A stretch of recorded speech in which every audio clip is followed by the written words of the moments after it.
Warm greetings to all my dear students, and today I'm back with another segment of your English subject. Today we're going to be touching upon reading comprehension. Reading comprehension is the ability to process the text, understand the meaning, and to integrate what the reader already knows. There is already a paragraph, there is already an article. All that you need to do is try and understand what that subject is all about. And what is really important over here is the fundamental skills required in efficient reading comprehension are knowing meaning of words. Very important. You need to understand vocabulary. If you remember, last year we kept writing the meanings of different words.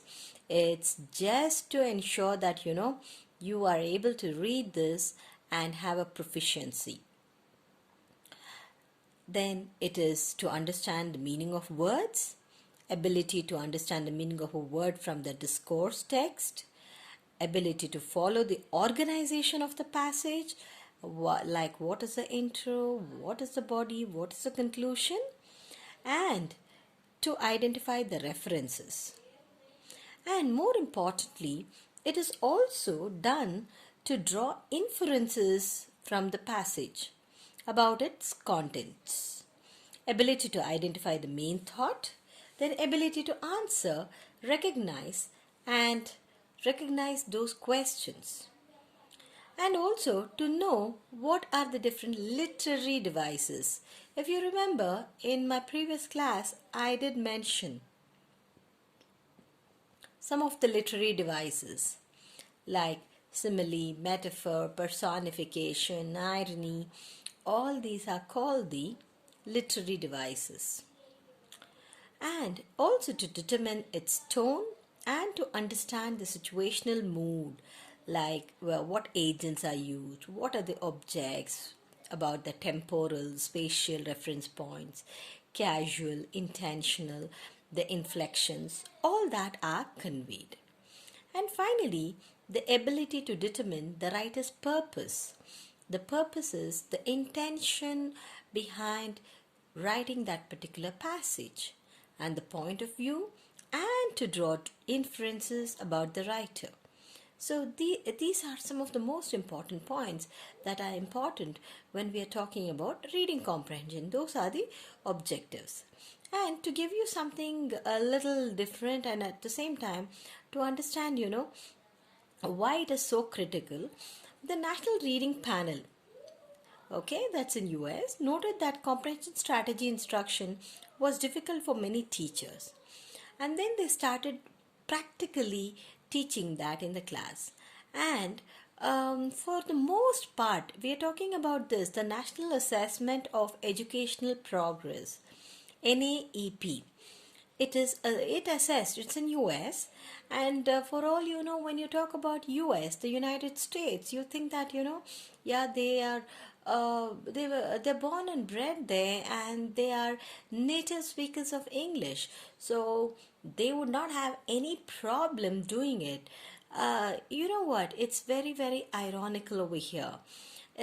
That's a very interesting study which was done, an assessment, out of which what they did was they graded and assessed the 12th grade students. And surprisingly, they found that only 37% of the students were having proficient skills.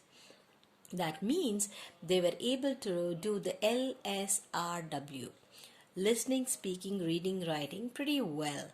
But when it came to just reading comprehension, only 37% were good, which means the rest were not at all up to the mark. And the next is, there was also another thing which said that the majority, that is 72% of people, were at above basic skills. They just, they knew how to communicate, how to converse in English.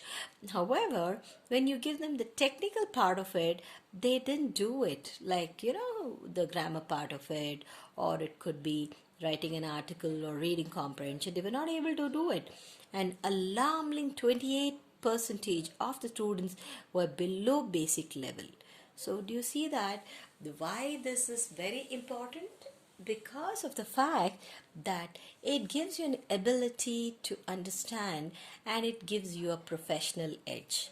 That is why reading comprehension is important. And let me also tell you that if your reading comprehension is good, your ability to write also will be equally good. And anything, now let's say in the future you want to do your masters in United States, or you want to do it in United Kingdom, or you want to do it in, let's say, Canada, you would have a test which is called the TOEFL test, or IELTS, International English Language Testing Services. So there you have most of the, in your reading you would have just the reading comprehensions, which would be about 4 different types, and they're also quite complicated, and they're quite difficult as well. Now what you have in your lessons are comparatively easy. So let's hope that when we meet, I'll be able to give you a better chance to understand this by showing you some of the toughest reading comprehension, so that you would thank yourselves and say that yeah, this is one of the easiest, and you just cannot go wrong, and you would get a good 5 marks for completing this task. Okay, so moving on. Let's go on. Let's go through this Unit 2 reading, Part A, passages. First and foremost, very important. There are 2 things that we talk about reading comprehension. Now, do you directly go to the question and then come to the reading comprehension, or you read the reading comprehension then attempt the question? You know what? In your final exam of second PUC, it would be comparatively easy, and 3 hours is going to be more than enough for you to attempt all the questions. That said, which means that you'll have a lot of time with you. However, in your competitive examinations, this is not going to be a luxury. They will time you, and they would say you exactly have 45 minutes, and they would give you about 2 or 3 passages, and you need to complete it within that time. So that is more difficult and challenging than what you have in your second PUC. So going through the first one, the hospitals then and now. So the moment they give you a title, it's in the best interest to know. When they say hospitals, you should just think that what are the different aspects of hospital in the past, how it used to be, currently how they're managing, how it is supposed to be, how it is, all of this. And of course, I'm sure during this COVID-19, this pandemic has caused such a ruckus that all of us have had a pinch of it, right? So, and during the pandemic, I'm sure during the lockdown period, how many people have had this hardship of getting to the hospital? They were just unable to access. Even during the cases of emergencies, people have not been able to access it. And let us hope that this pandemic COVID-19 goes away from us forever and ever. Let's pray that, because it has created enough and more troubles for all of us. Correct? So let me do this. Hospitals then and now. So when you talk about hospitals then and now, you should have an imagination. So first and foremost, let me read it for you for easier understanding. All of us have seen the inside of a hospital sometime the other. Hospitals have a special smell of their own and seem very busy all the time. But how did the idea of setting up a special place ever come about? So when did they think that there should be a hospital and people should be going there for treatment or care or for doctor or whatsoever? So when did they come across that? Now here's your beautiful explanation. It's so well done. The ancient Greeks, that's the Greeks, okay, used the temples of their gods or healing as resulting places for the sick. So they used the temples of the god as a healing place. They went there, they prayed and prayed and prayed, and finally, if the person was lucky, would survive. If the person was not lucky, he or she would expire. So that was the first thing that the Greeks did.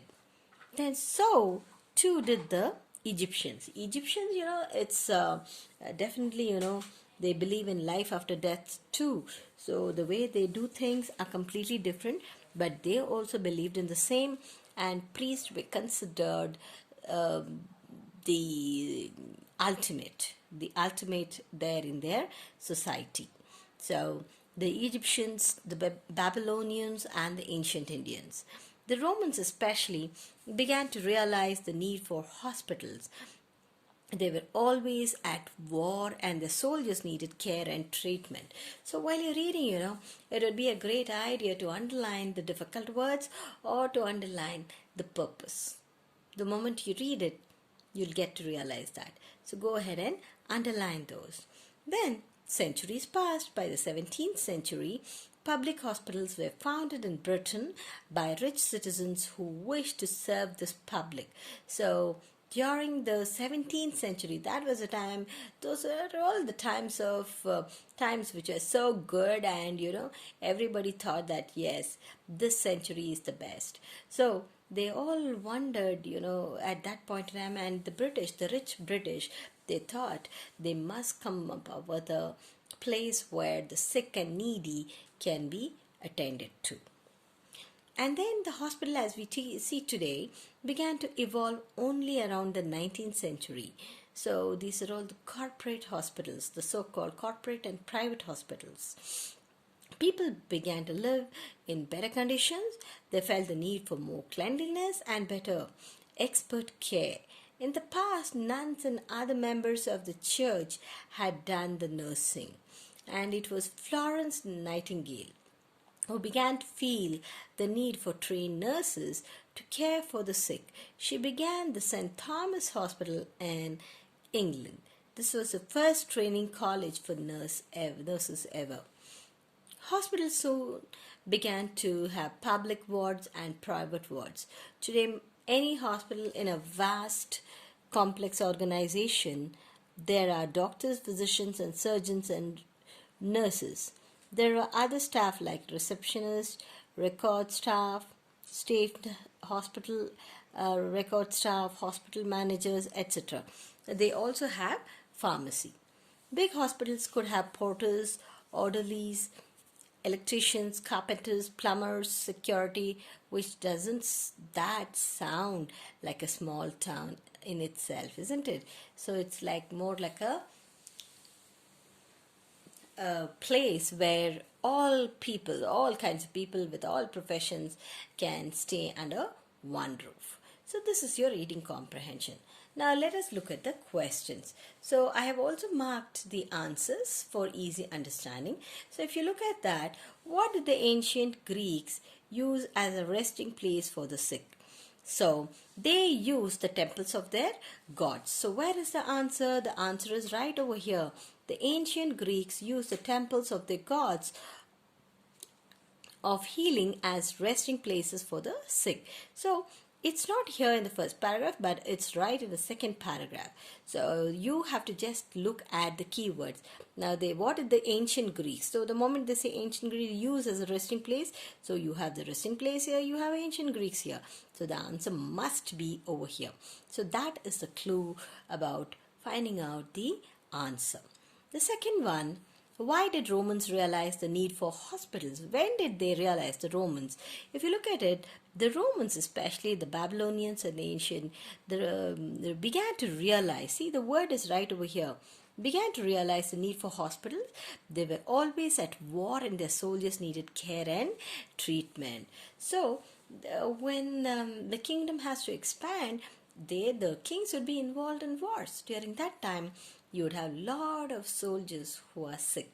So they needed to be treated because they've been loyal to the kingdom. They've been loyal to those people. So that needs to be taken care. And if you look at it, here you go. So the soldiers had to be needed, and they needed to be treated, and they needed to be given care. And that is the time the idea in itself started. Then next, when did the church hospitals begin? I have marked the third one over here. The 4th century church hospitals had begun. So begin, began, begun. So past, present and past participle. So here is your third answer. I hope it is clear. Rich citizens in Britain founded hospitals because the rich Britain. So where is the rich Britain? You have to identify that. If you look at it, you'd see that, Britain by rich citizens who wish to serve the public. So the answer is right here. You just have to reword it in such a way that it is grammatically correct. Next is, the answer is wish to serve the public. Next is, name the first training college for nurses. The first training college for nurses, if you look at it, it is St. Thomas Hospital, which was founded by none other than Florence Nightingale. So that is your fifth answer. The sixth one is comparatively easy. The era over here, and then the place for the sick. Before 4th century, the temples of gods of healing. So if you see 4th century, you would see that, this is the idea. So it used to be the temples of God for healing. Next is 4th century. If you look at 4th century, the answer is, it used to be the church hospitals. Then the 17th century, it became public hospitals. And 19th century, it became the national multi-speciality hospital with private wards and rooms. So that is how you would be able to find out the answers for this. The 7th one, find the synonyms. I have already told you that synonyms means the words which have similar meaning. Now understand, when you look at understand, the answer is seem over here. Understand and seem are synonyms, which means the same meaning words. Next, you have established. Established, if you look at it, 1, 2, 3, 4. Established, you would see founded. So the answers will be right there. You have to find out. Next is the antonym. Antonym means the opposite. What is the opposite of layman? The 5th paragraph. 1, 2, 3, 4, 5. Here you have the word expert. So what is the opposite of that? Layman. So layman is the correct answer. Then next is personal. Then in paragraph number 7, 1, 2, 3, 4, 5, 6, 7. So what is the other word for that? So for dispensary, it is hospital. Dispensary is a smaller place. Hospital is a bigger place. That's the difference between the two. So this is the first paragraph of reading comprehension, and it is quite a simple, very, very simple reading comprehension. In case you have any questions or anything that you have not understood, you can always seek by help. And we will be doing more of these reading comprehension so that you get a good hang of it. Okay, children? Thank you so much, and please ensure that you are up to date in terms of your notes, and also you're doing a lot of serious studying. Please study at least minimum 6 to 8 hours. Only then you'll be able to get the best of the best marks. So ensure that whatever you do, you give your 100%. And for PUC, about 10 question papers would be more than enough. Question, answer, question, answer, question, answer. Just learn that so that you'll become very proficient, you'll become very thorough, and there's no way you would get anything less. Is that clear? So wishing you all the good luck, and I'll see you soon. Bye bye.